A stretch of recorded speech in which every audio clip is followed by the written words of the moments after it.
विश्वजनीनं विश्वदमन्दं विश्रुतमामि विद्यालयम् अक्षरम् अग्नियाय अमृतिൽ നിന്നമൃതായി പകരുന്ന നന്മയാം വിദ്യാലയം saint Sebastian വിദ്യാലയം ഇത് സെന്റ് സെബാസ്റ്റ്യൻ।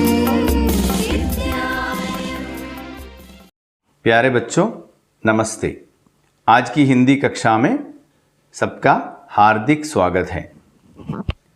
तो आज हम पढ़ने जा रहे हैं एक नया पाठ का नाम है गांधी जी कैसे बने। नाम क्या है? गांधी जी कैसे बने। गांधी जी എങ്ങനെ ഗാന്ധിജിയായി। यह एक लेख है, इधर लेखनമാണ്।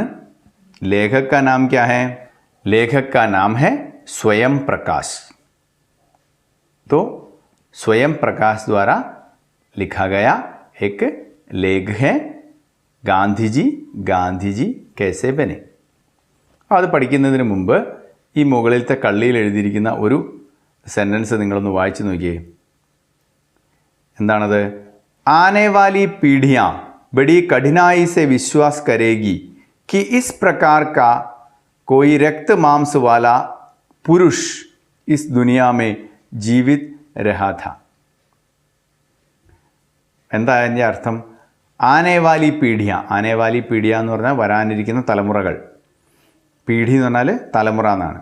ബഡി കഠിനായി സെ വിശ്വാസ് കരേഗി എന്ന് പറഞ്ഞാൽ വിശ്വസിക്കാൻ കുറച്ച് ബുദ്ധിമുട്ടും.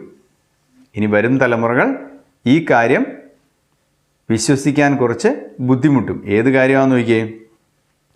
कि इस प्रकार का कोई रक्त मांस वाला पुरुष इस दुनिया में जीवित रहा था। ഇതുപോലെയുള്ള രക്തവും മാംസവുമുള്ള ഒരു മനുഷ്യൻ ഈ ലോകത്ത് ജീവിച്ചിരുന്നു എന്ന് പറഞ്ഞാൽ, അതായത് ഇതുപോലെ രക്തവും മാംസവുമുള്ള ഒരു മനുഷ്യൻ ഈ ലോകത്ത് ജീവിച്ചിരുന്നു എന്ന് പറഞ്ഞാൽ ഇനി വരാനിരിക്കുന്ന തലമുറകൾ വിശ്വസിക്കാൻ അല്പം പ്രയാസപ്പെടും. ഇതാര് പറഞ്ഞാൽ നിങ്ങൾക്കറിയോ? ആൽബർട്ട് ഐൻസ്റ്റീൻ പറഞ്ഞതാണ്. ये आल्बर्ट आइंस्टीन कौन है? आल्बर्ट आइंस्टीन दुनिया के सबसे महान वैज्ञानिकों में से एक थे, है ना? ലോകത്തിലെ ഏറ്റവും പ്രസിദ്ധനായ ശാസ്ത്രജ്ഞന്മാരിൽ ഒരാളാണ്. तो आल्बर्ट आइंस्टीन ने गांधी जी के बारे में ऐसा कहा था. ആൽബർട്ട് ഐൻസ്റ്റീൻ ആണ് ഗാന്ധിജിയെ പറ്റി ഇപ്പം നമ്മൾ ഈ കണ്ടതുപോലെ പറഞ്ഞത്. എന്താണ് പറഞ്ഞത്? ഗാന്ധിജിയെ പോലെ രക്തവും മാംസവുമുള്ള ഒരു മനുഷ്യൻ ഈ ലോകത്ത് ജീവിച്ചിരുന്നു എന്ന് പറഞ്ഞാൽ ഇനി വരാനിരിക്കുന്ന തലമുറകൾ വിശ്വസിക്കാൻ വളരെ ബുദ്ധിമുട്ടും. അപ്പോൾ നമുക്ക് ഈ പാഠം ഒന്ന് നോക്കാം. എല്ലാവരും ഒന്ന് നോക്കിക്കേ. गांधी जी कैसे बने। लेख स्वयं प्रकाश। क्या तुम एक ऐसे गांधी जी की कल्पना कर सकते हो जिन्होंने कुर्ता पायजामा पहन रखा हो, जिनके पाँव में चप्पल और सर पर खूब सारे बाल और उन पर गांधी टोपी हो, और जिन्होंने बच्चों के स्कूल बैग की तरह गले में झोला टांग रखा हो। हाँ, गांधी जी जैसे फ़ोटो में दिखते हैं वैसे हमेशा से ही नहीं थे। वे धीरे धीरे गांधी बने। कैसे? എന്താണ് ആ പാരഗ്രാഫിൽ പറയുന്നത് നോക്കിയേ. ക്യാ തും ഏക് ഏസേ ഗാന്ധിജിക്ക് കൽപ്പന കർ സക്തേ ഹോ. നിങ്ങൾക്ക് ഇങ്ങനെയുള്ള ഒരു ഗാന്ധിജിയെ പറ്റി സങ്കല്പിക്കാൻ കഴിയുമോ? കൽപ്പന എന്ന് പറഞ്ഞാൽ സങ്കല്പം എന്നാണ്. സങ്കല്പിക്കാൻ കഴിയുമോ? ജിനോനെ കുർത്ത പൈജാമ പെഹൻ രഖാ ഹോ. അദ്ദേഹം പാൻറ്റും ഷർട്ടും ഇട്ടിരിക്കുന്നു. പാൻറ്റും ഷർട്ടും ധരിച്ചിരിക്കുന്ന ഒരു ഗാന്ധിജിയെ പറ്റി നിങ്ങൾക്ക് ചിന്തിക്കാൻ കഴിയുമോ? जिनके पाँव में चप्पल और सर पर खूब सारे बाल और उन पर गांधी टोपी हो. കാലിൽ ചെരുപ്പ് വിട്ട് തലയിൽ ഒത്തിരി മുടിയുമായി അതിൽ ഗാന്ധി തൊപ്പിയും വെച്ച് നടക്കുന്ന ഒരു ഗാന്ധിജിയെ നിങ്ങൾക്ക് സങ്കല്പിക്കാൻ പറ്റുമോ? ഇല്ല. പാവ് മേ ചപ്പൽ. പാവ് എന്ന് പറഞ്ഞാൽ എന്താണ്? കാലെന്നാണ്. ചപ്പൽ ചെരുപ്പ്. और सर पर. സർ എന്ന് പറഞ്ഞാൽ സിർ എന്ന് പറഞ്ഞാൽ തല എന്നാണ്. തലയിൽ खूब सारे बाल ഒത്തിരി മുടി. और उन पर गांधी टोपी. എന്നിട്ട് അതിൻ്റെ മുകളിൽ ഗാന്ധി തൊപ്പി. और जिन्होंने बच्चों के स्कूल बैग की तरह കുട്ടികളുടെ സ്കൂൾ ബാഗ് പോലെ ഗലേ മേ ഛോല ടാങ്ക് രഖാ ഹോ. കഴുത്തെ കൂടെ ഒരു ബാഗും തൂക്കിയിരിക്കുന്നു. ഇതൊക്കെ നമുക്ക് സങ്കല്പിക്കാൻ കഴിയുമെന്നാണ് ലേഖകൻ ചോദിക്കുന്നത്. ഹാ, ഗാന്ധിജി ജैसे ഫോട്ടോ में दिखते हैं वैसे हमेशा से ही नहीं थे. ഗാന്ധിജി ഫോട്ടോയിൽ കാണുന്നത് പോലെ ആയിരുന്നില്ല എപ്പോഴും. നമുക്ക് ഗാന്ധിജി എന്ന് പറയുമ്പോൾ നമ്മുടെ കറൻസി നോട്ടിലൊക്കെയുള്ള ചിരിച്ചുകൊണ്ട് നിൽക്കുന്ന വയസ്സായ ഒരു അപ്പൂപ്പൻ്റെ രൂപമാണ് മനസ്സിൽ വരുന്നത് അല്ലേ? വട്ടക്കണ്ണടയൊക്കെ വെച്ചിട്ട് ഒരു പ്രായമായ അപ്പൂപ്പൻ അല്ലേ? അതാണ് നമ്മുടെ മനസ്സിൽ ഗാന്ധിജി എന്ന് കേൾക്കുമ്പോൾ വരുന്ന ചിത്രം. പക്ഷേ ഗാന്ധിജിയുടെ വിവിധ പ്രായത്തിലുള്ള ഫോട്ടോകൾ നിങ്ങളുടെ പുസ്തകത്തിൻ്റെ അടിയിൽ ഇങ്ങനെ നിരനിരയായിട്ട് കൊടുത്തിട്ടുണ്ട്, ചെറുപ്പം മുതൽ വയസ്സായപ്പോൾ ഉള്ളത് വരെ. അതിൽ അവസാനത്തെ 2 മാത്രമേ നമുക്ക് കണ്ടാൽ ഗാന്ധിജിയാണെന്ന് മനസ്സിലാവുകയുള്ളൂ. അല്ലാത്ത ഫോട്ടോ നിങ്ങളെ സെപ്പറേറ്റ് ആയിട്ട് കാണിച്ചിട്ട് ഇത് ആരാണെന്ന് ചോദിച്ചാൽ നിങ്ങൾ പറയും ഞങ്ങൾ അറിയില്ല. ഇതിപ്പം ഈ പാഠമായിട്ട് ബന്ധപ്പെട്ട് കാണിക്കുന്നതുകൊണ്ട് നമുക്കത് മനസ്സിലാക്കാൻ എളുപ്പമാണെന്നേ ഉള്ളൂ. വേ ധീരെ ധീരെ ഗാന്ധി ബനെ. അദ്ദേഹം പതുക്കെ പതുക്കെയാണ് ഗാന്ധിയായത്. കേസെ, എങ്ങനെ? അതാണ് ഇനി നമ്മൾ നോക്കാൻ പോകുന്നത്. അടുത്ത പാരഗ്രാഫ് നോക്കാം. बचपन में गांधी जी को अंधेरे से डर लगता था. उन्हें लगता था कोई भूत आकर उन्हें पकड़ लेगा. बड़े होकर वे खुद ऐसे हो गए कि अंग्रेज हुकूमत उनसे डरने लगी, मानो वे कोई भूत हो.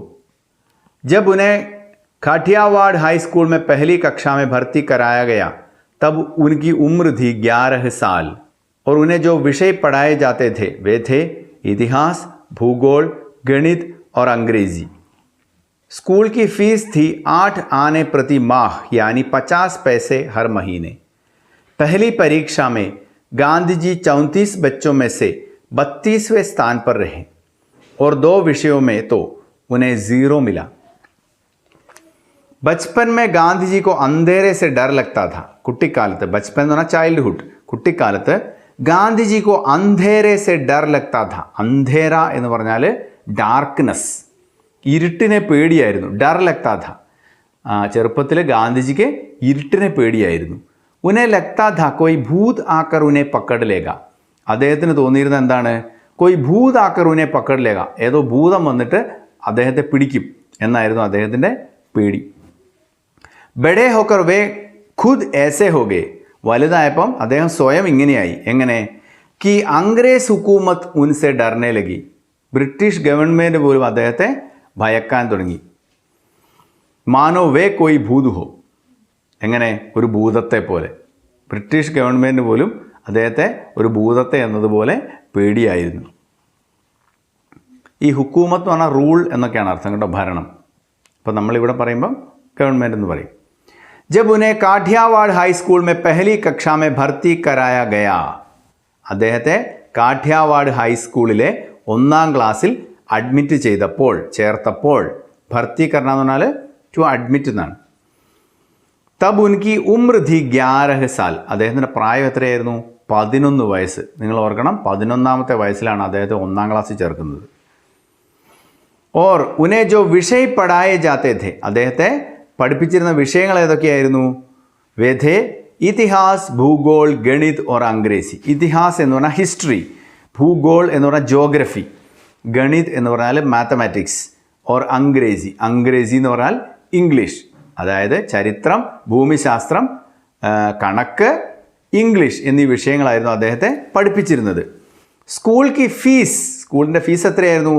8 ആനെ പ്രതി മാഹ്. ഒരു മാസം. മാഹ് എന്ന് പറഞ്ഞാൽ മാസം എന്നാണ്. മാസം എത്രയായിരുന്നു? 8 അണ. 8 അണ എന്ന് പറഞ്ഞാൽ എത്രയാണ്? യാനി. യാനി എന്ന് പറഞ്ഞാൽ അതായത് 50 പൈസ ഹർ മഹീനെ. ഓരോ മാസവും 50 പൈസയായിരുന്നു സ്കൂളിലെ ഫീസ്.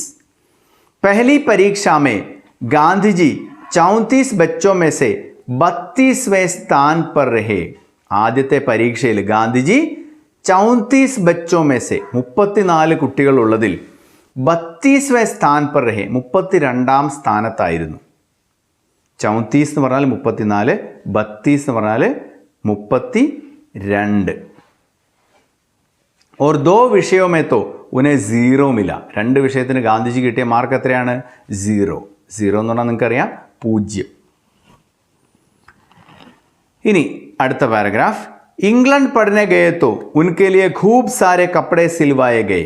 दक्षिण अफ्रीका में कुर्ता धोती पहनने लगे और भारत आए तो एक बार मदुरई गए भाषण देने। वहाँ एक औरत को देखा जो तालाब में अपनी धोती धो रही थी, लेकिन कैसे?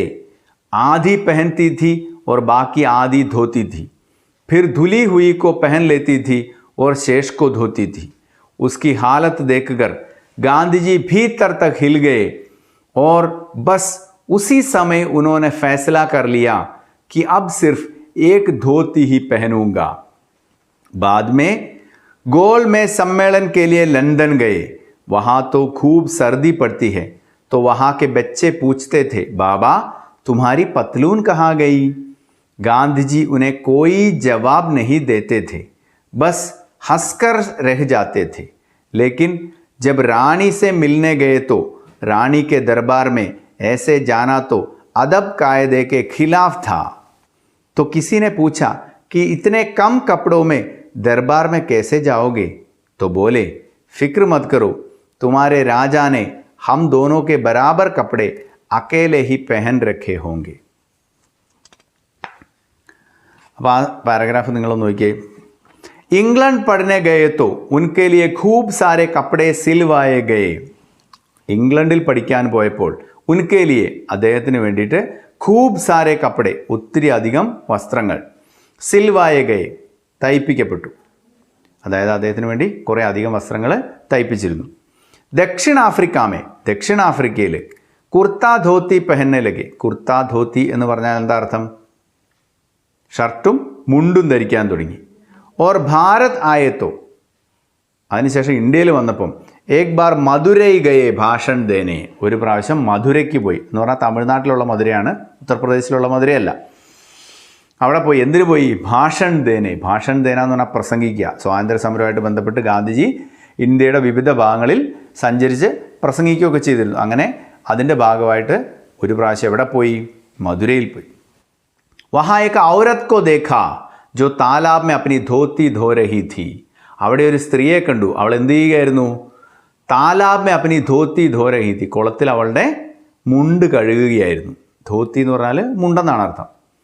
ലേക്കിൻ കേസേ, കുളത്തിൽ മുണ്ട് കഴുകുന്ന ഒരു വലിയ കാഴ്ചയൊന്നുമല്ല അല്ലേ? നമ്മൾ കാണാൻ പുഴയിലും കുളത്തിലൊക്കെ സ്ത്രീകൾ സാധാരണ വസ്ത്രങ്ങൾ അലക്കാൻ പോകും. പക്ഷേ ഇവിടെ ഒരു പ്രത്യേകതയുണ്ട്. ലേക്കിൻ കേസേ, എങ്ങനെ? പക്ഷേ എങ്ങനെ?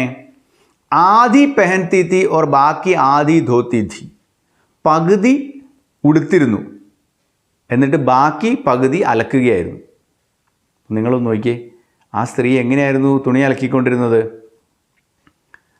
പകുതി കൊണ്ട് തൻ്റെ ശരീരം മറച്ചിട്ട് ആ ബാക്കി പകുതി ഭാഗം കഴുകുകയാണ്. ഫിർ ധുലി ഹുയിക്കോ പെഹൻ ലേത്തി ഥി. പിന്നെ ആ അലക്കിയ ഭാഗം ശരീരത്തിൽ ചുറ്റിയിട്ട് ഓർ ശേഷ് കോ ധോത്തി ഥി. പിന്നെ ആ അലക്കാൻ ബാക്കിയുള്ള ഭാഗം അലക്കുകയായിരുന്നു. ഉൻകി ഹാലത്ത് ദേഖ്കർ ഗാന്ധിജി ഭീത്തർ തക് ഹിൽ ഗയേ. അവളുടെ അവസ്ഥ കണ്ടിട്ട് ഗാന്ധിജി ഭീത്തർ തക് ഹിൽ ഗയേ. ഭീത്തർ എന്ന് പറഞ്ഞാൽ അന്തർ, ഉള്ളിൽ അല്ലേ? ഉള്ളുവരെ ഷെയ്ക്കായിപ്പോയി അദ്ദേഹം. ഹിൽന എന്ന് പറഞ്ഞാൽ ഇളക, ഷെയ്ക്കാകുക എന്നൊക്കെ അർത്ഥം. അദ്ദേഹത്തിൻ്റെ ഉള്ളിൽ കിടുങ്ങിപ്പോയി. ഓർ ബസ് ഉസി സമയം, ആ സമയത്ത് ഉനോനെ ഫൈസല കർ ലിയ, അദ്ദേഹം തീരുമാനമെടുത്തു. ഫൈസല കർന എന്ന് പറഞ്ഞാൽ എന്താ? തീരുമാനം എടുക്കുക എന്നാണ്. കി അബ് സിർഫ് ഏക് ധോത്തി ഹി പെഹനൂങ്ക, ഇനി ഞാൻ ഒരു മുണ്ട് മാത്രമേ ഉടുക്കുകയുള്ളൂ. ബാദ് മേ ഗോൾ മേസ് സമ്മേളൻ കെ ലിയെ ലണ്ടൻ ഗയേ. പിന്നീട് വട്ടമേശ സമ്മേളനത്തിന് വേണ്ടി അദ്ദേഹം എവിടെ പോയി? ലണ്ടനിൽ പോയി. വഹാ തോ ഖൂബ് സർദി പടുത്തി ഹെ. അവിടെ ഭയങ്കര തണുപ്പാണ്. നിങ്ങൾക്കറിയാം, ഇംഗ്ലണ്ട് ഭയങ്കര തണുപ്പുള്ള രാജ്യമാണ്. സർദി എന്ന് പറഞ്ഞാൽ എന്താണ്? തണുപ്പെന്നാണ്. തോ വഹാക്കെ ബच्चे പൂച്ച്തേ थे. അവിടെയുള്ള കുട്ടികൾ ചോദിക്കുമായിരുന്നു. അപ്പോൾ ഗാന്ധിജി എപ്പോഴും ഈ മുണ്ടുടുത്ത് തന്നെയാണ് പോയത്. വട്ടമേശ സമ്മേളനത്തിന് ഇംഗ്ലണ്ടിൽ പോയതും ഈ മുണ്ട് കൊടുത്തു, വെറും ഒരു മുണ്ട് മാത്രം. അതായത് നിങ്ങൾ ഇപ്പോൾ അവിടെ നിങ്ങളുടെ പുസ്തകത്തിൻ്റെ വലത്തേ അറ്റത്തുള്ള ആ ഫോട്ടോ കണ്ടില്ലേ? ഒരു മുണ്ട് മാത്രം എടുത്ത് അവിടെ ഇരിക്കുന്നത്, ആ കോലത്തിലാണ് പോയത്. അദ്ദേഹം അപ്പർ ബോഡിയിൽ ഒന്നും ധരിക്കാതെ ഒരു മുണ്ട് മാത്രം എടുത്താണ് നടന്നത്. ആ സംഭവത്തിന് ശേഷം ഈ മധുരയിൽ ആ സ്ത്രീ അലക്കുന്ന ഇത് കണ്ട ആ സംഭവത്തിന് ശേഷം അദ്ദേഹം ഇങ്ങനെ തീരുമാനിച്ചു. കാരണം എന്താണ്? ഇന്ത്യയിലെ കോടാനുകോടി ജനങ്ങൾ ഇങ്ങനെ ധരിക്കാൻ ആവശ്യത്തിന് വസ്ത്രമില്ലാതെ ബുദ്ധിമുട്ടുമ്പോൾ ഞാൻ വളരെ അത്യാവശ്യത്തിനുള്ള വസ്ത്രം മാത്രമേ ധരിക്കൂ എന്ന് ഗാന്ധിജി അന്ന് തീരുമാനമെടുത്തതിൻ്റെ ഫലമായിട്ടാണ് അദ്ദേഹം പിന്നീട് അങ്ങനെ നടക്കാൻ തുടങ്ങിയത്. അപ്പോൾ വട്ടമേശ സമ്മേളനത്തിന് പോയി. तो वहाँ के बच्चे पूछते थे, അപ്പോൾ അവിടെയുള്ള കുട്ടികൾ ചോദിക്കുമായിരുന്നു, ബാബാ തുമാരി പത്ലൂൻ കഹാ ഗയി, അപ്പൂപ്പ നിങ്ങളുടെ പാൻസ് എവിടെ പോയി? പത്ലൂൻ എന്ന് പറഞ്ഞാൽ പാൻസ് ആണ്. ഗാന്ധിജി ഉനെ കോയി ജവാബ് നഹി ദേത്തെ थे, ഗാന്ധിജി അവർക്ക് മറുപടി ഒന്നും കൊടുക്കാറില്ലായിരുന്നു. ബസ് ഹസ്കർ രഹ് ജാത്തെ थे, ഒന്ന് ചിരിക്കുക മാത്രം ചെയ്യുമായിരുന്നു. ലേക്കിൻ जब रानी से मिलने गए तो रानी के दरबार में ऐसे जाना तो अदब कायदे के खिलाफ था.